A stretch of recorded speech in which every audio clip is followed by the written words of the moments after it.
Hello and welcome back to the K Live podcast slash show. First of all, let me just apologize. I know in the last video I said that I would be posting every Saturday, but things got a little bit hectic. My sister graduated from college. Yay, congratulations. So my schedule got a little tight last week, but I was, on my phone and checking all the stories and everything. Still, I just hadn't got a chance to record. All right. So no worries though. I am back here now, and I promise you the next video will be on this Saturday, and then it'll be every Saturday going forward. All right. That being said, once again, welcome back. Episode 2. And let's get right into it. Let's see what we got today. Let me see. Oh, so real quick, I don't know if anybody cares, but Mary J. Blige, she's actually starting a residency. And her residency is going to be at Dolby Live at Park MGM, right? And I think that's really, really cool. I do love that for her. I absolutely think that Mary, she's currently in like the place in her career, you know what I mean? Where, hey, I don't have to travel, you know what I'm saying? I can if I want to, but what's better than, you know what I mean, having that residency? You have a great, like a penthouse or something. You go downstairs, perform, and then you just go right back upstairs and chill, you know? And she gets paid for it. So I think that's dope. I love that for her. Congratulations, Mary. And I think there's some other people doing residencies too. I don't know if, oh my, the dude, the Bruno Mars. I know he was doing one. I don't know if he's still doing it or anything. But anyway, I wish her all the best. I know she's gonna kill that whole set every single time that she performs. Mary J. Blige is classic. Moving right along. Okay, so I felt like this story was kind of interesting. So Young Miami issues a public apology to a DJ Sean Mack, after saying that his set was boring and she was trying to set it off, right?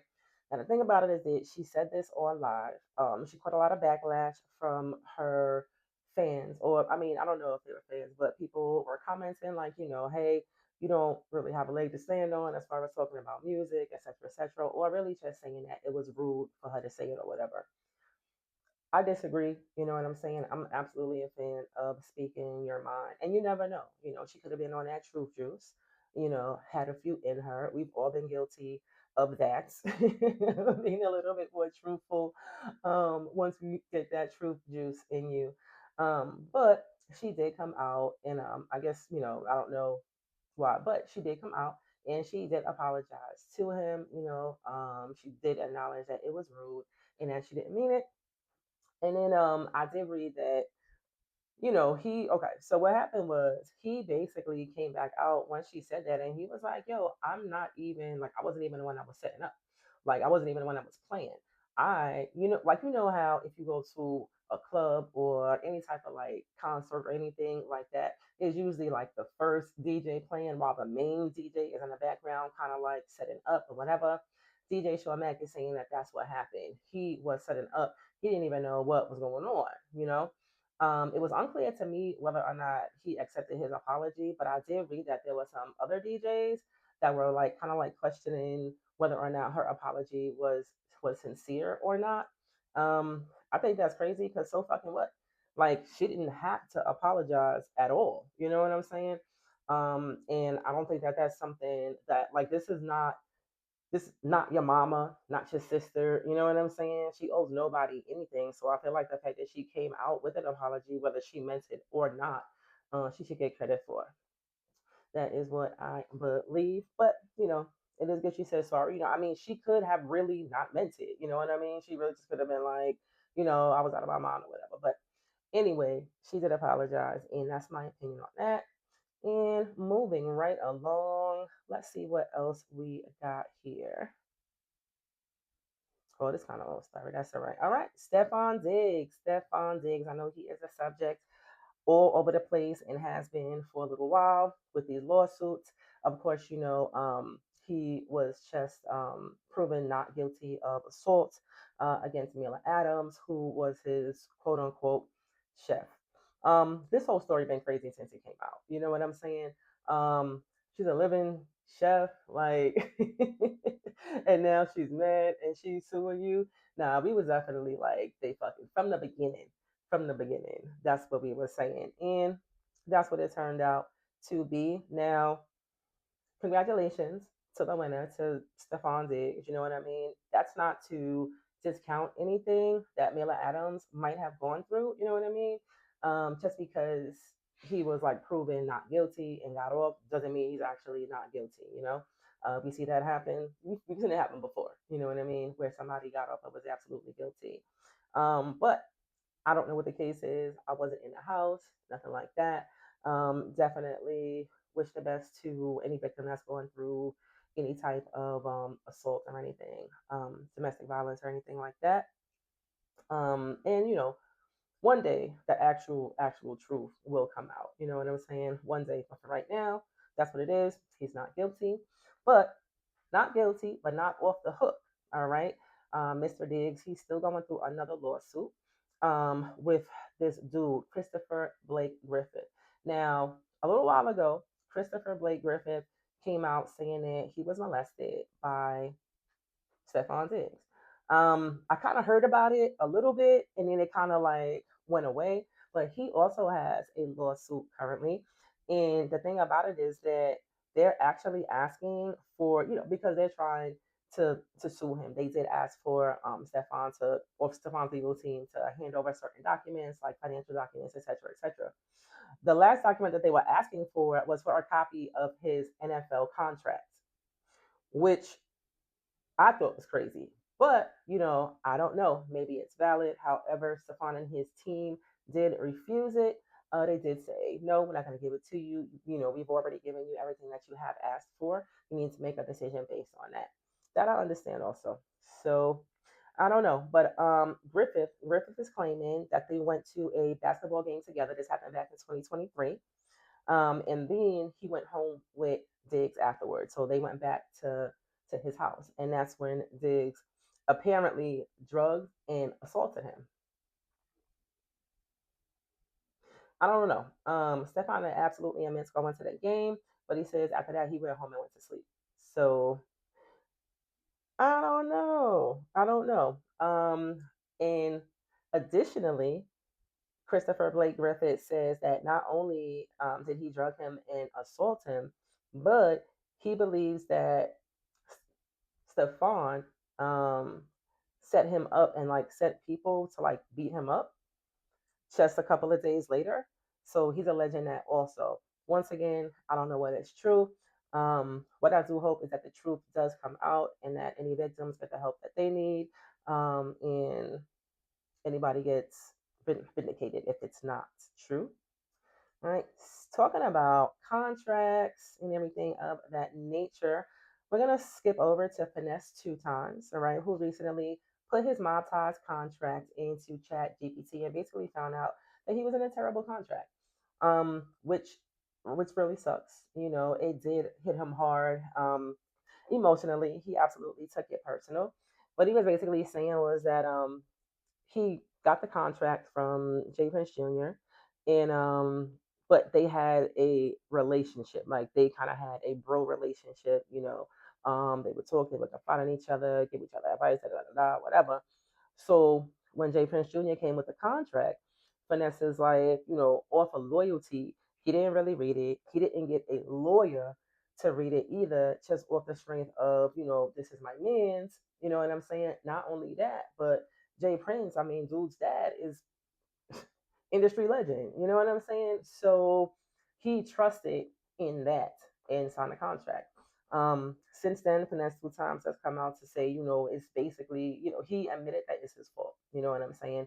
And he said everything that I just told y'all, basically, like, hey, I did that because of this, which you really can't do, and we've been seeing for years and years and years and years, how labels just be like messing people over, you know what I'm saying, doing all types of shady stuff, you know what I mean, which is the main reason why a lot of people go independent, you know what I'm saying. So excuse me. Um, so yeah. So now he's online. He was online crying also. Like it really hit him personally, and he was saying that it's not that he's not getting paid, you know what I'm saying? Because he is getting paid, you know what I'm saying? He lives a good lifestyle.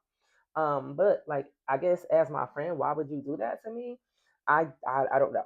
I don't know. But I do wish for the best. I do hope that the truth comes out, especially because now finance, he I'm saying, listen, if you don't let me out of this contract, I'm about to make your life hell.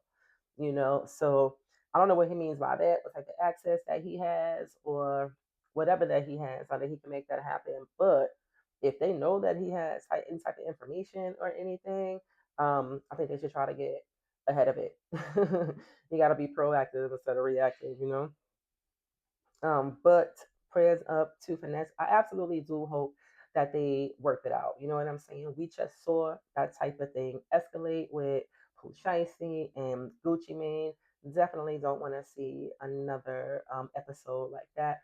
So I absolutely hope that they could sit down, work it out as professionals, as men, and everybody walk away happy. That is what my hope is. Good luck to everybody that has anything to do with that situation. Now, okay, so I saw a story. I saw a clip of Wiz Khalifa, the rapper. For those of you who don't know who he is, um, let me just give you a little bit of backstory. So, Wiz Khalifa, the rapper, a little while ago, a few years ago, maybe I don't know how many years ago, but several years ago, was together with Amber Rose, and they did have a son. Since then, they have separated. They've broken up, and I guess currently they're both single. But um, I forgot where Wiz Khalifa was being interviewed, but he was basically saying that anybody who either he deals with or Amber deals with, as far as trying to have a romantic type of relationship, is going to have to understand and embrace the fact that Wiz and Amber love each other so much. And that this person that comes in, whether it's a man for Amber or, who, whatever the relationship is, if anybody comes in, they're going to have to embrace that. And, on some level, I definitely do agree with that. It's refreshing to come into a situation where your significant other shares a child with someone, but there's no drama. You know what I'm saying?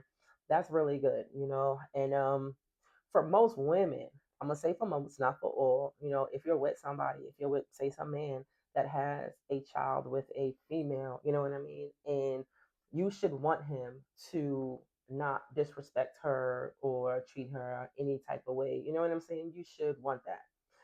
But also, I'm like, but Wiz, what do you mean?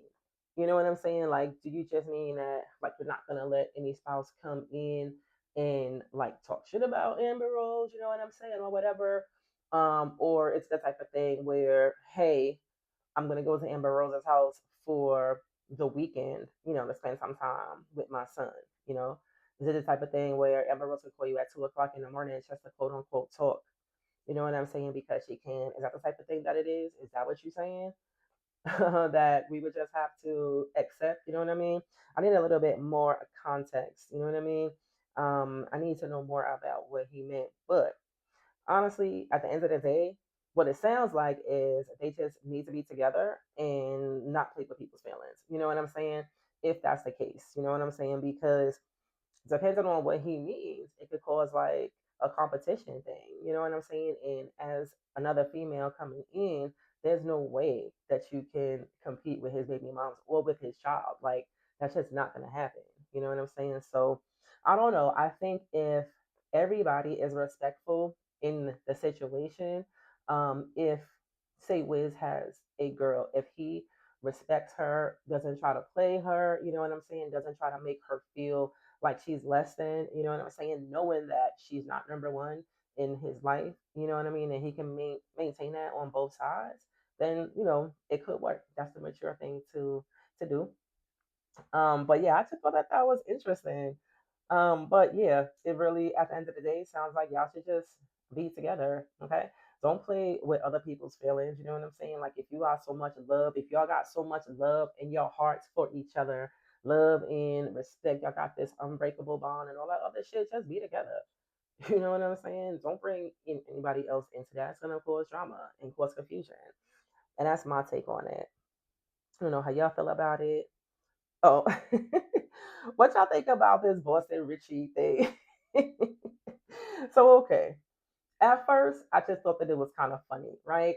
The girl, the underage girl, posted up the text messages of, I don't know, I guess the butt plug or whatever it is. And he was basically like, "Get here now," like he meant that shit. Get here now. So I was like, okay, I don't kink shame anybody. You know what I'm saying? Different people are into different things. You know what I'm saying?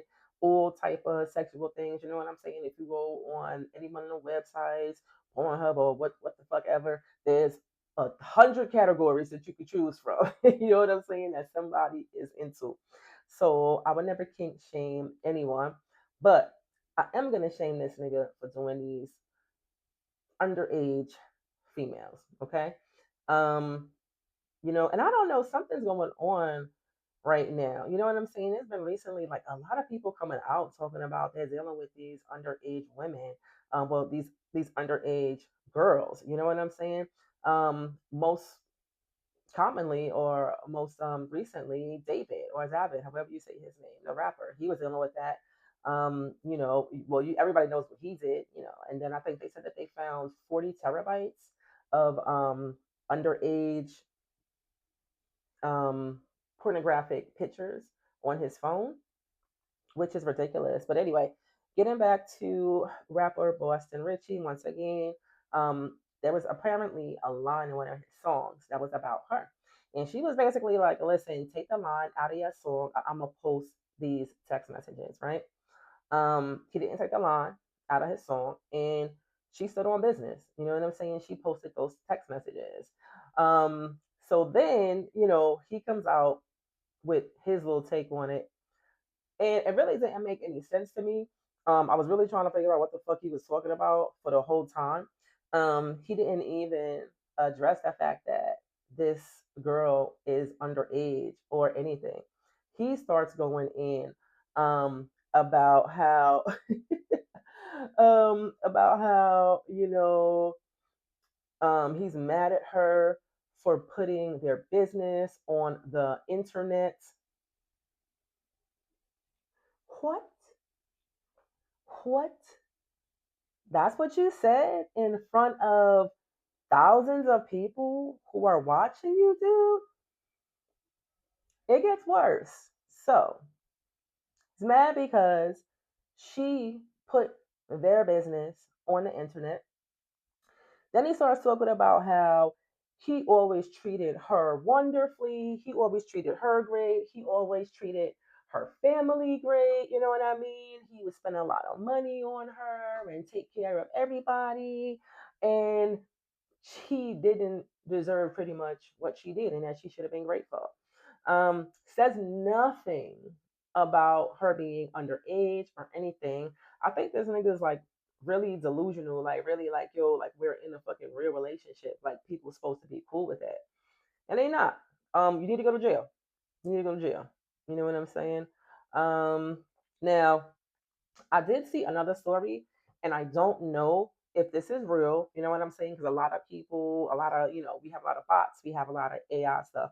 I don't know if this is real, but apparently, another person dropped some text message threads where he was trying to get a 15-year-old girl, one of his fans, to come back to his place.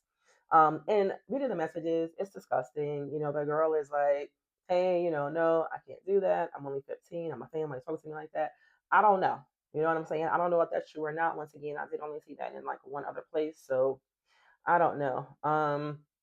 But that's pretty much all that I have that I wanted to talk about this week. A lot of other stuff happened, but oh, so going back a couple of weeks, I did mean to mention Praz also. Um, Praz from the Fugees. His real name is, I guess, Prazakel Michelle or Michael. I'm not too sure how to say that last name, but we affectionately know him as Praz from the '90s group, the Fugees. Super popular. Lauren Hill, Wyclef Jean, whatever. Um, so he turned himself in a couple of Thursdays ago to start a 14-year sentence. And what he's accused of is funneling millions of dollars in foreign contributions to President Obama's 2012 campaign. and he was convicted on charges of money laundering, illegal lobbying, conspiracy, and witness tampering. So that's a lot. He was also convicted of acting as an unregistered agent of a foreign government, which is a violation of the FARA Act. That's FARA. It's an acronym for Foreign Agents Registration Act. Okay. It's a law that requires entities acting on behalf of foreign governments, political parties, or organizations to register with the Department of Justice and disclose their political activities, lobbying, and finances. So they're basically saying that that's what Praz did not do. Okay, he did the opposite of that. Allegedly, that is what they are saying. Okay, let me see. So this first happened. This first accused back in 2023. He's been fighting it for the past few years, obviously. But yeah, if he has to do his full term based on the age that he is now, if he has to do his full term, he wouldn't be getting out of jail until he was like 70 years old. You know what I'm saying? And that's kind of messed up. You know what I'm saying? And that's only because, like, I know that other high ranking officials have been doing this. You know what I'm saying? I feel like people do it all the time. You know, clear people do it all the time, and just nobody really says anything, or it gets covered up, or there's some type of loopholes that they can go through, or whatever. You know what I mean? And it's just really sad that I feel like Cross they trying to make an example out of him, kind of like, you know what I'm saying? Um, I don't know if they're trying to crack down on it or whatever, but he has vowed that he's going to keep on fighting it as he should if he's not guilty. Once again, these charges are allegedly. Praz has maintained his innocence from the beginning, and his legal team does also. And he said that he's not going to stop doing this. So prayers up for Praz, prayers up for his family. I do hope that everything works out in his favor, and he doesn't have to do too much of anything. Now, speaking of rapper Pras, it is time to hop into this week in hip hop history. All right, a lot always happens, so I'm just gonna go everything here. Now, I do usually go from oldest to newest. The first one I'm gonna start in 1984. Now, not a hip hop album or song or rapper or anything, but absolutely part of hip hop history. Breaking the movie came out in 1984 this week. As we all know, there's two parts to the Breaking movie, Breaking and then Breaking 2, Electric Boogaloo, which was just as good, if not better, than the first one. That's my opinion. I'm not going to argue with it. Um, Shabba played Ozone, Turbo, and Ozone. They was the ones that was breakdancing. It was really centered around them. But it definitely became a huge movie in hip hop. Once again, Shabba played Ozone and Michael Chambers played Turbo. They was in there breakdancing. Like the dopest part was when he did like the broom. I honestly don't remember if that section of it is from part one or part two. I haven't seen them in a really long time. But the broom, I was sitting there thinking like, yo, these niggas back in '84 must have thought that shit was amazing. You know what I'm saying? But you could see the string on the broom. But it didn't take away anything from the movie or the dopeness of the dance that he had just performed or the fact that he was doing the magic shit with the broom. That was pretty cool. Um, yeah, and so it had those two as well as a slew of other actors who eventually became even more famous, such as Layla Rashawn, Kadeem Hardison, and Mario Van Peebles. So that was cool. Let me see. 1989, Jazzo. Jazzo, we know Jazzo from Jay Z. He released his debut album. I was too young in 1989. I was like 9 years old.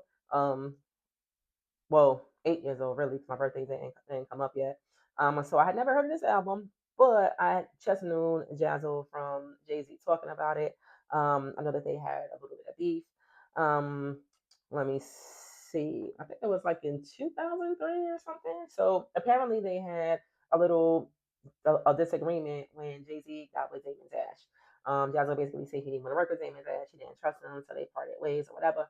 And that created like a little beef or whatever throughout the years. Jay Z, taking shots at him or whatever. They did finally reconcile though, so there's no beef now.